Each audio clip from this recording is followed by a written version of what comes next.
we've stayed in this city primarily because we've always believed in the city. And we always believed, despite the first industrial revolution, there's room for more. And we're seeing that next evolution of Detroit. Welcome back to the BOBcast. I'm your host, Bob Riney, President and CEO of Henry Ford Health, and I'm thrilled to be joined today by two visionary leaders who are helping to build Detroit into the city of the future. Today, our guests are Kim Montague, President and CEO of Albert Kahn Associates, and Ryan Sullivan, CEO of the Detroit Riverfront Conservancy. Kim stepped into her role as the first female CEO in the firm's storied history in September of 2025, and Ryan has been leading the Conservancy since May of 2024. Kim's impact extends well beyond her leadership at Albert Kahn Associates. She has served as chair of the Detroit American Heart Association Go Red for Women campaign for both 2025 and 2026, and she founded Women in Healthcare Michigan, a network that now connects more than 2,500 members. Her work has earned national recognition, including being named one of Healthcare Design magazine's 25 most influential people in healthcare design. Ryan's connection to the Detroit River runs deep, rooted in family legacy. Two of his great-grandfathers worked along the riverfront more than a century ago. Today, he continues that legacy not only through his role at the Conservancy, but also as the founder and CEO of Watershed Horizons, where he helps organizations across the Great Lakes region tackle complex energy and infrastructure challenges with innovative solutions. The Detroit Riverfront Conservancy and Albert Kahn Associates both carry a rich history in Detroit, and their influence continues to intersect in meaningful ways, including their collaboration on elements of the award-winning Riverfront Design back in 2019. And on a personal note, I will tell you that the original Henry Ford Hospital, which stands so proudly today, was an Albert Kahn designed building, and the Detroit Riverfront Conservancy is something that Henry Ford leans into because nothing promotes health greater than this beautiful, beautiful riverfront. So Kim and Ryan, thank you both for joining me in the BOBcast. Thank you, Bob. Ryan, I don't know about you, but your resume is exceptional and I wanted impressive. to start clapping during yours, so. Well, you guys can have a mutual admiration society all the way through this conversation because you both deserve it.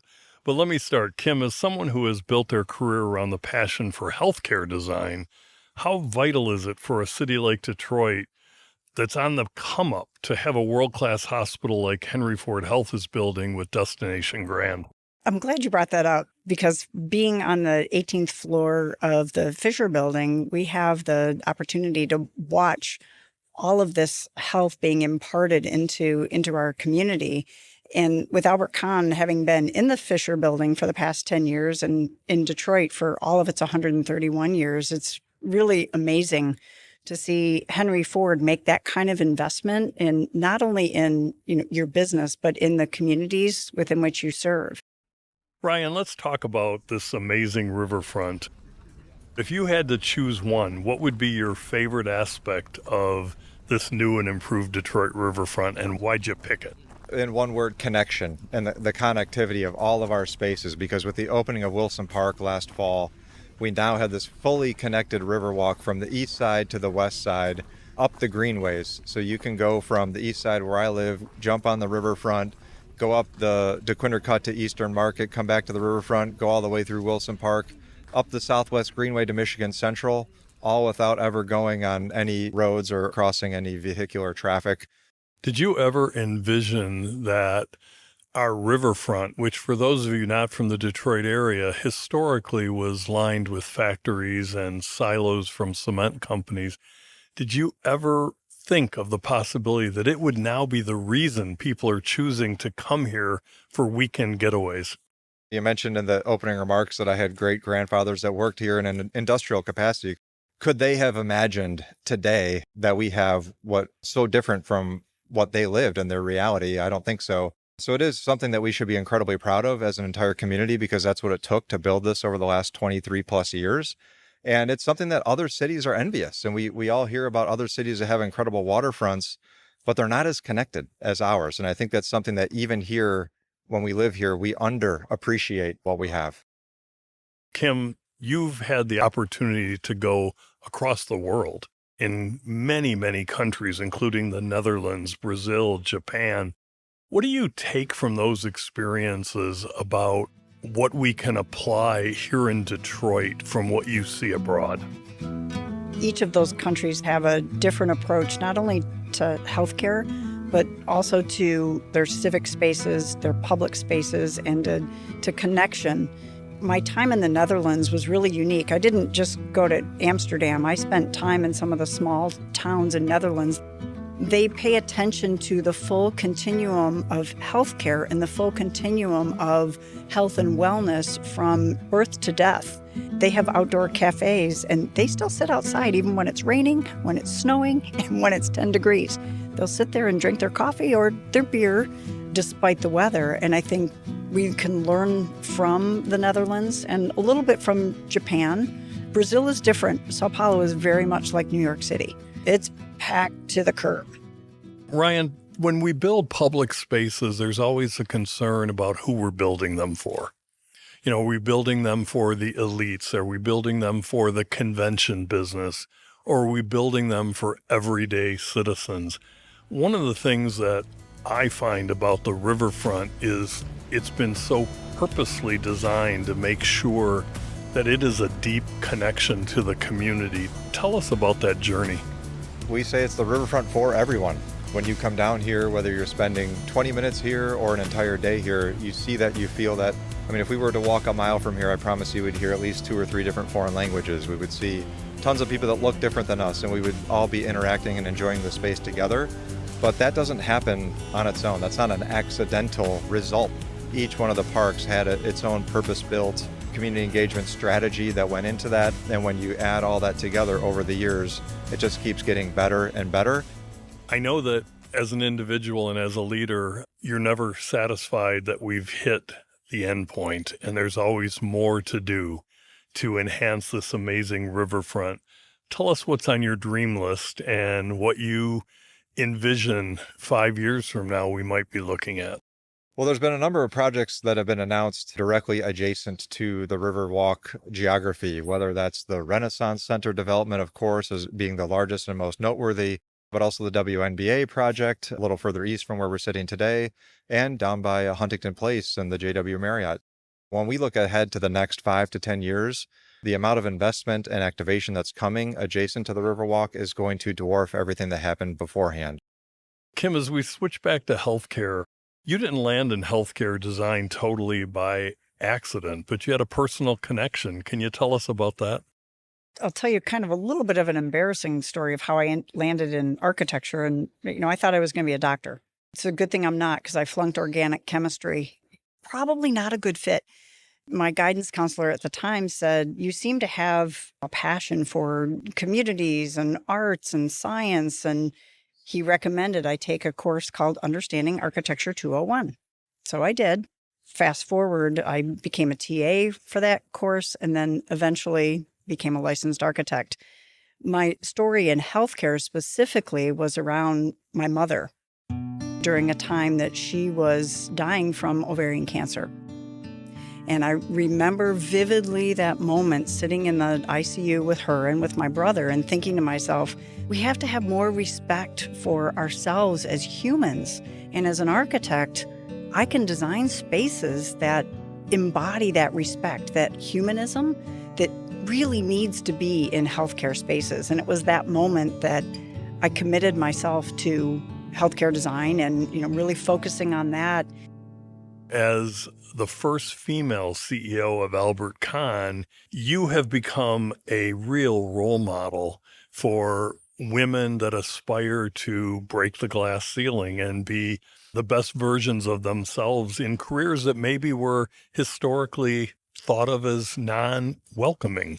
Tell me what your message is to young girls today that you learned that got you to where you are. The first thing I would say is never, ever, ever give up. If it's something you're passionate about and it aligns with your personal values, there's always a path.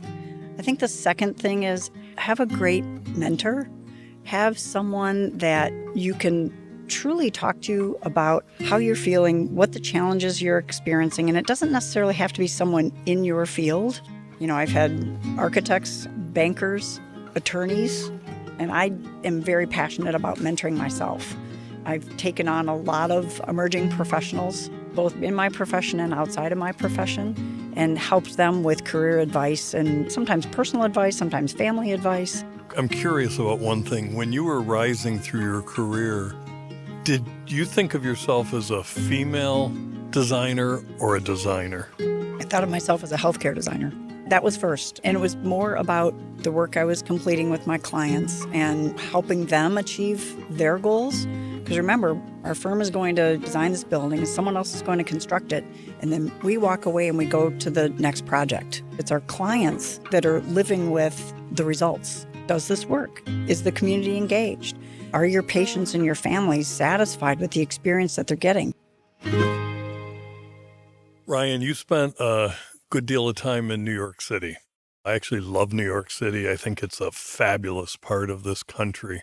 But I also think Detroit has got its own incredible attributes, its own incredible vibe.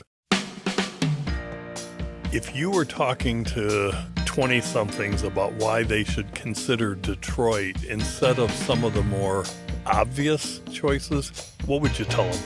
Detroit is a city of opportunity for people pursuing many different fields or areas of interest. It's a place where even myself, moving back from New York in my mid to late 20s, what I found was that you were able to sort of, quote, punch above your weight with respect to your professional career and get opportunities that you may have to wait in line a number of years if you were to stay in New York, because it can be crowded in some different spaces or very saturated. There's a lot more creativity and freedom here to forge your own path, whether it's at work or even outside of work. There's a lot more room here to leave your mark and to get involved.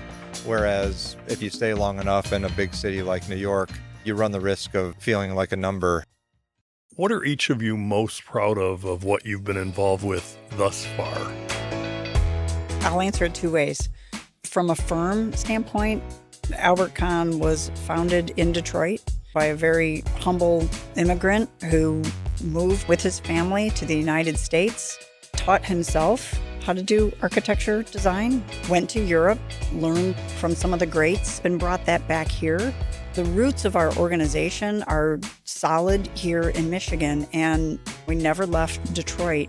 We've stayed in this city primarily because we've always believed in the city, and we always believed, despite the first industrial revolution, there's room for more, and we're seeing that next evolution of Detroit. From a personal standpoint, I've had the opportunity to travel around the world, but I've always been able to come back home and be part of the community. When I mentor professionals coming out of either U of D Mercy or Lawrence Tech or University of Michigan as young architects, I tell them the same thing. You have an opportunity to design something and very quickly leave your thumbprint in this community. Ryan, what would you be most proud of? I think the opening of Wilson Park, which we opened last fall, so meaningful to the entire city, the entire region. I was very fortunate to come into that project kind of on the tail end. It had been roughly an 8-year-long from design to completion project, and I came in the last, roughly 18 months of that build to help finish the job under some challenging circumstances that our organization was facing. So to be standing on the podium the day that we opened that park and to think about my great-grandfathers who, one, cleaned out rail cars for the Michigan Central Rail Company, and the other was a crane operator up and down the river, and to think, wow, they worked or stood right in the same spot, that was really special. Both of you are leaders of impact, and I hope that you are as proud of the role that you've played as all of us that benefit from both the incredible work of Albert Kahn and the beautiful Detroit Riverfront.